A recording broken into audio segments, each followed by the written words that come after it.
The Organization of the Petroleum Exporting Countries has projected a staggering $14.9 trillion in upstream oil investments will be needed by 2050 to meet rising global demand, which is expected to peak at 123 million barrels per day. In its 2025 World Oil Outlook, OPEC dismissed peak oil theories as unrealistic, stressing continued fossil fuel reliance driven by urbanization and industrial growth, especially in the global south. Nigeria, with vast reserves, is positioning to attract investment. OPEC warned that underinvestment could spark future energy crisis, contradicting cleaner energy transition forecasts by the International Energy Agency. We have Daniel Duodu, oil sector audit professional, joining us now. Good morning. Daniel, can you hear me? Perhaps you're muted.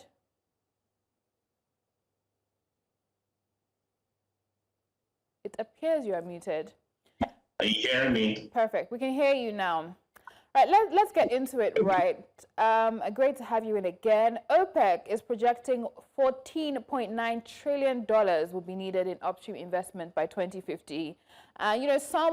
The IEA is saying something else, and some are saying, I mean, if you look at China's numbers, China is the largest producer, largest consumer, right, of crude oil in the world. They're shifting. In April, we saw wind and solar power generated 26% of China's electricity. So with all these figures and data going on, what do you make about OPEC's projection of the needed investment in that sector? Yeah, if you might know very well, while we're trying to move from the energy, from one energy to clean energy, we need to also know certain things have to be in place. First of all, we need to think about transition economy. What is transition economy? For for companies or for countries that are still using the old modes of energy, that's the OPEC, where the OPEC countries are actually coming in. How are you going to transition to green energy? This is not going to be automatic. It's not going to be immediate. There has to be a process, both by the government, both by the economy. Everybody has to put things in place before. If you look around now, and if you check, everybody's saying it's talking about clean energy. It's a very good initiative, but how many people? Let's come down to earth, to reality. How many people actually can afford this clean energy? How many people can actually be able to afford with the cost? Now, let's talk about something else, which is the climate policy constraint. Research. There is a whole lot of research going on about clean energy, the percentage. Now, the public that are actually going for it, what is the response like? We don't need to think about, because while we're trying to see how to move to clean energy, we need to still think about sustaining the previous energy to ensure that it can actually meet the demand. Because if we fail to prepare, there's another thing that is going to be a stranded asset risk. What do I mean by stranded asset risk? There's going to be a whole lot of people demanding for this, and when they are demanding for this, there are no provisions for it, and the price will be up there. Why? Because there is a whole lot of demand for it, and there is nobody actually investing in that sector. So there's going to be a stranded asset risk if we actually look to it. So while we're talking about this OPEC budget, it's very realistic for me. This is my opinion. It's very realistic that this investment is going to be rising, because we cannot just dump oil. We can't say we're going to dump, because if you look around, almost all upstream project and downstream project are all using diesel. They are all using petrol. So if you're saying we should dump it for clean energy, how are you going to sustain it? It has to take a process of you moving from this to this. You don't just have to jump overnight. Now, how many engines can actually run can be solar power offshore projects.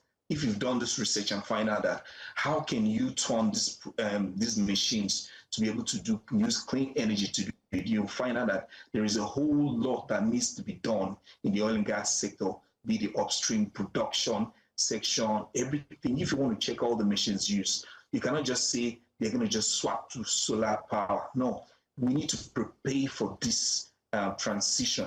If we fail to prepare for this transition, there's going to be a whole lot of demand. By then, everybody has gone to maybe solar or clean energy, and then find out there is a whole lot of demand for it. And if there is a lot of demand for something that is scarce, the price automatically goes up. Everybody automatically goes up, because if there's a whole lot of, there's no Gary in the market, and then everybody's actually is in need of Gary, for sure, the Gary price will go up immediately. So this is the same thing that is going to happen. I mean, yeah, so you're saying that obviously we cannot just dump oil. There's going to be need for a transition period into renewable. But from OPEC's projection, they're assuming and projecting that consumption is going to go up, right? So at the moment, 2025, 105 million barrels per day. But what they're saying is that by 2050, we'll be at 123 million barrels per day. What does this say about the future of fossil fuels despite the global net zero push? Is it just lip service, or is it an actuality? The point, I agree. The fact that the increase are actually happening doesn't mean that people are not switching to clean energy. Now, people are switching to clean energy, but you and I know that everything change has to be slow.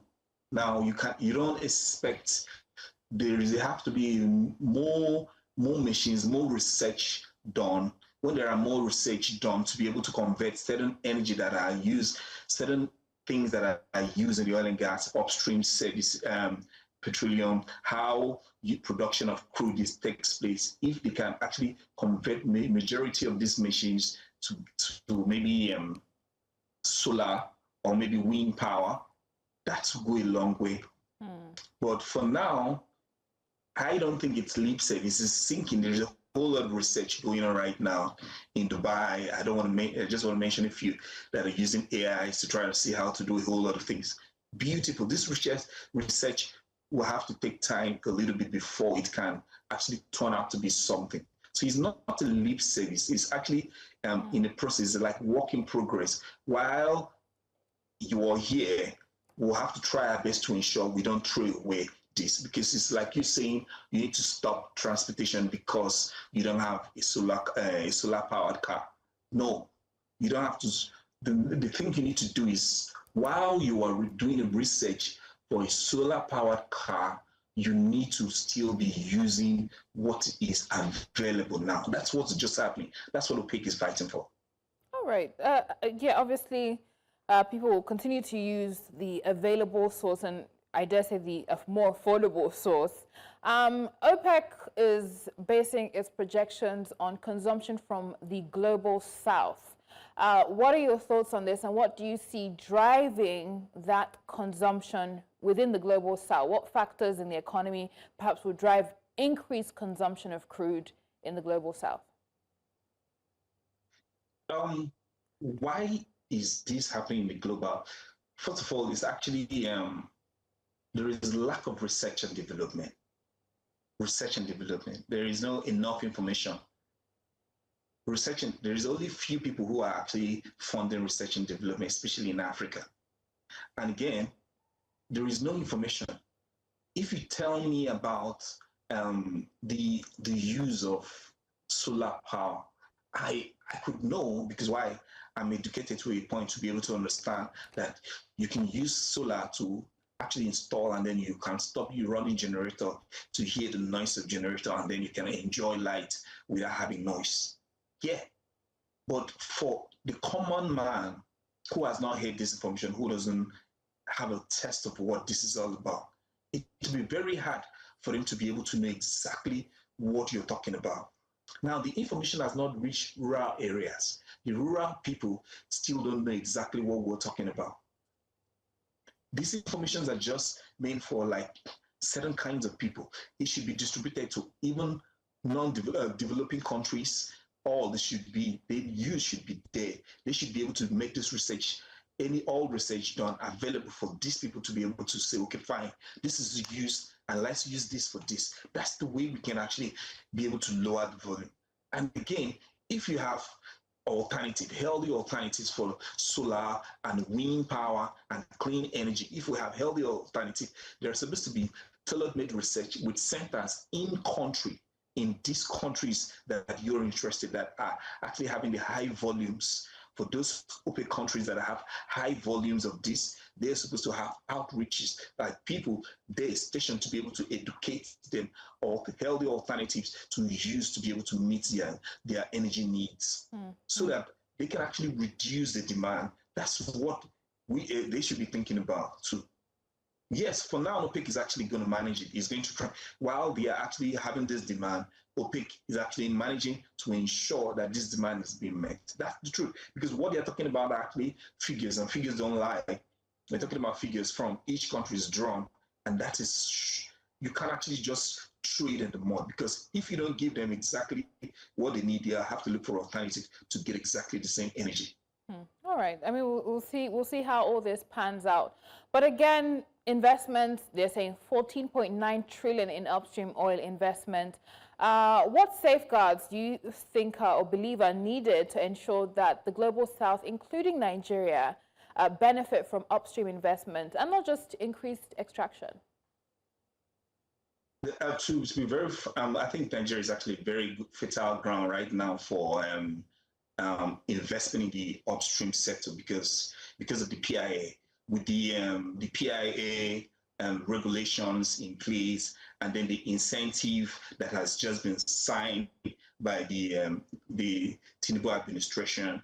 And then there are other production recovery method, regulatory reforms, and then quality. If you want to check all these things, right now, Nigeria is actually a fertile ground to actually invest in the upstream, to be able to have, because when it has to be this cough gas that are actually, they reserve about 209 trillion cubic of crude reserve in barrels, about 39 billion barrels of crude and scoff of gas. That's a whole lot for anybody to invest in Nigeria. But yes, Nigeria also have its challenges to, like security and theft, and then we have high production costs that is actually coming up with infrastructure bottlenecks. You find out if you're looking for a rig in Nigeria, you might actually not get one because of the high cost of equipment. So either you need to actually bring it in from outside the country, because the ones that are available here are ultimately, they are fully booked, or maybe up to 7 years, you can actually imagine.